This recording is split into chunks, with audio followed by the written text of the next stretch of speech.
Today I'm in my nation's capital city of London, and I'm here with an entire suite of Reeflex G-series lenses, filters and apps. And over the next 2 days I'm going to be capturing some of London's world famous landmarks and putting all of this, including myself, to the test.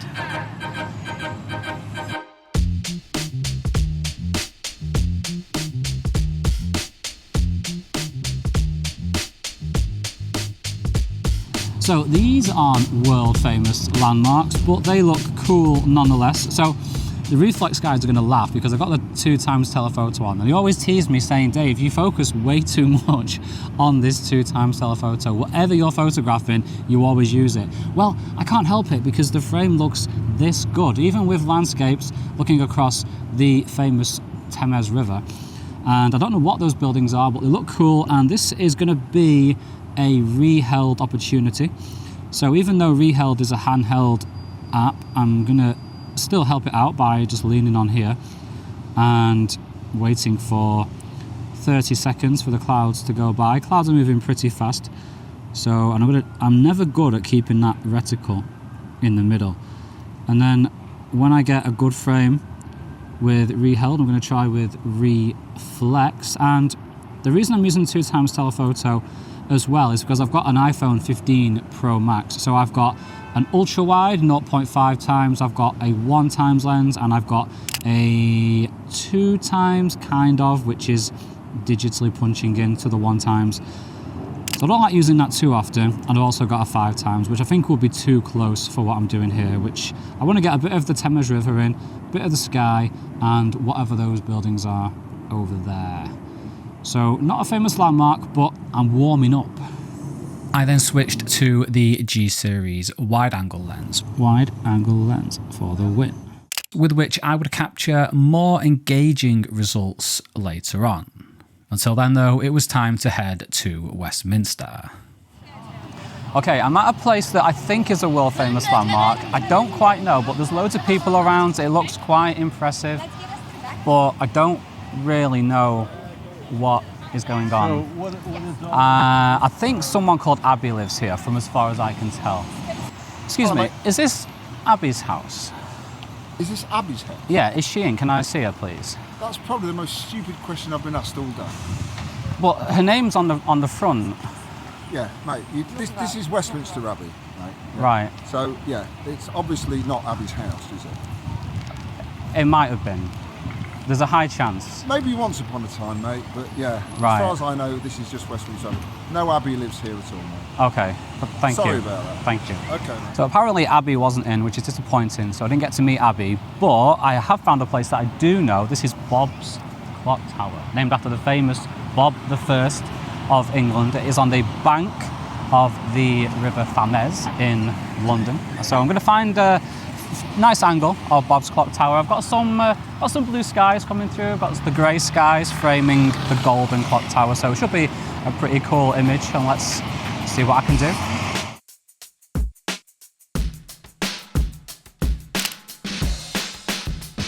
So I've seen a shot on the internet that I want to try. It's where you put the London Eye here and you wait for a cyclist to come and you try and get the head right in the middle here. So what I'm going to do, because there's a cyclist coming now, I've already got my settings. I'm going to lock the focus here because it will change when the cyclist comes, and I've already unlocked it, and I was well off then. Plus the cyclist was too short actually.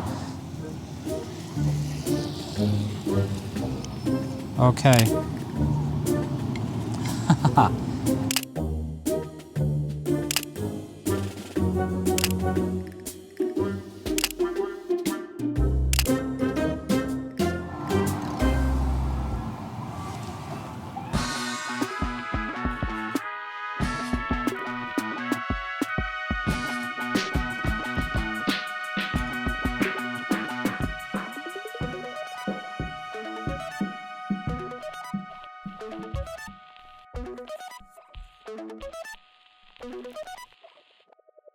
We're at King's Cross station, and it's got this really cool bit of like lattice pattern architecture. So it's going to be a great situation for the wide angle, which I've got on now, and the fisheye. Right, fisheye time. Let's have a look at what's going on with the fisheye. This should be pretty cool, yep. Wow, okay. I need to step forward because I can see this sign over here. If I come forward, and wow, look at that. That is unreal. But of course, you're going to get all the people in now as well, but it is what it is. That's, if I can just time it so no one's walking right in front of the camera, like that. I don't think I'm ever going to get anything without people in it. But this might be a good time to try reheld and eliminate some people. So that gentleman in red is not helping me. I'm sure he's a helpful chap, but he needs to move because he's not helping me now. Okay. Nope, keep walking. No, don't stop. Go. Keep walking. Leave the frame. Leave the frame. Thank you. Okay, it got quiet there for a second. Good. Now let's try reheld and see what's going on with reheld. Let's go 30 seconds. So now the people are just fading away. Fading away. That's nice.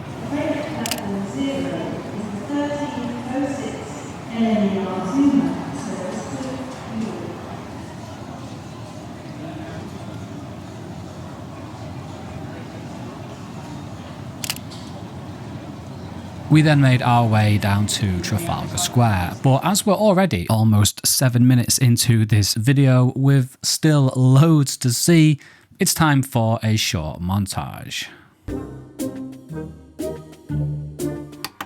No, not with that music. I am tired of looking like a fool. That's better.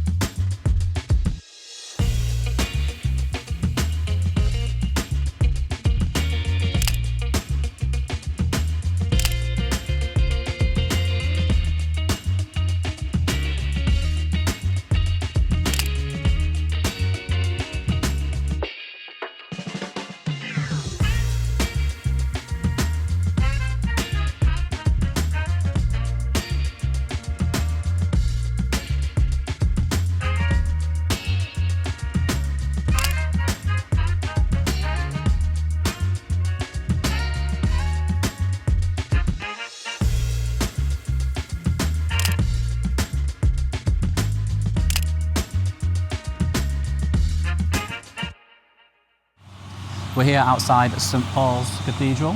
Looks pretty cool, but I've seen many cooler angles on the internet, and I'm going to steal one of those. I'm not here in London to reinvent the wheel or to revolutionise photography of these landmarks. I'm going to capture them, do the best I can with what I've got, which is a lot.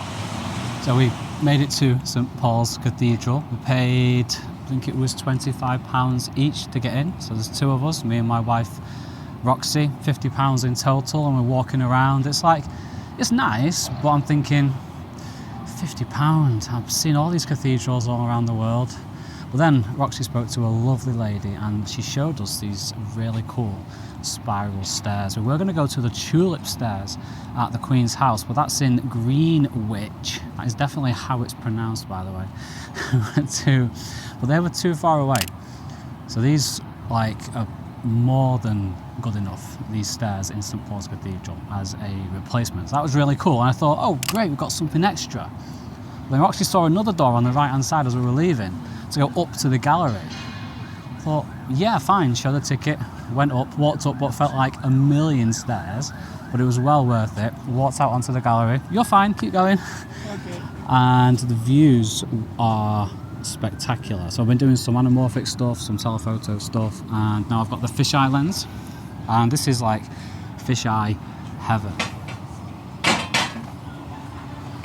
Whoa. Look at that. Get my hand out of the shot. I think it's still there a bit. Oh my gosh, that is amazing. But then there's a little door on your right hand side in the gallery. We can go up even more, And this is the highest place at St Paul's Cathedral. And we've got blue skies, majestic clouds. Couldn't ask for better. And what a place to have this kit with me. I can do handheld long exposures. It's too windy for regular long exposures, so I can do handheld long exposures with V-held. I've got an ultra wide perspective with the fisheye. I've got a wide angle, I've got a telephoto, I've got an anamorphic. I've got all this kit with me, and I've lugged it up all these stairs. Well, I've not lugged it up. I would have had to lug old-fashioned traditional gear up, but this is all fitting in a little tiny bag. It's absolutely brilliant.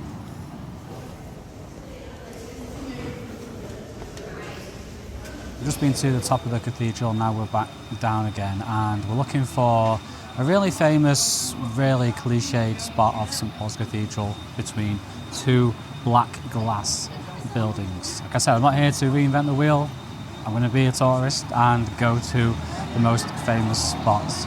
Now this is what I'm talking about. Look at that. There's a truck over there that I don't want, and there's a bear in the way right there, so I'm going to put it way up here like that, using the wide angle, the G series wide angle. I'm in re-held and just keeping as still as I can. I'm going to use that blue sky with those fluffy clouds over 30 seconds. Combine that with the reflection.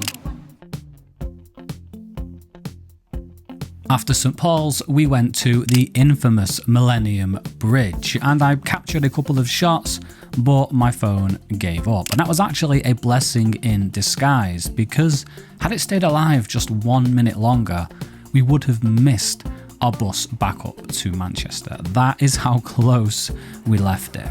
And that was the cherry on top of the lesson of this trip.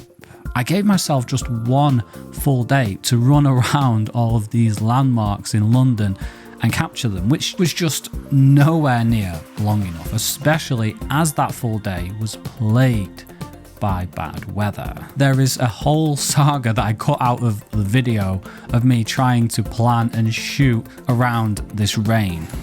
This is the risk of trying to do anything creative in London with glass that's going to get wet and damaged. So we're coming from the rain, we're in a London Eye, and I'm debating whether or not to buy a ticket now, join the queue, and by the time we get to the front, the weather will be nice for a nice picture as we go around, or wait until sunset and get a spectacular sunset.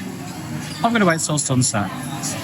When we eventually went on the London Eye a few hours later, it was dry, but it was still very cloudy and overcast, and not in a good way, so I was really disappointed with the images. So I was very, very thankful that the next day when we went to St Paul's, it was the opposite. We had the blue skies, fluffy clouds, and it was warm. It was brilliant, and it just made me wonder what could have been had we not had to leave at midday. But we live and learn. Until next time.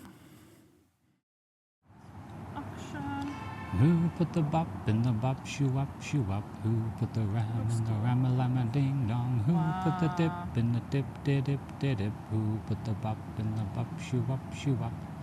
Who was that man?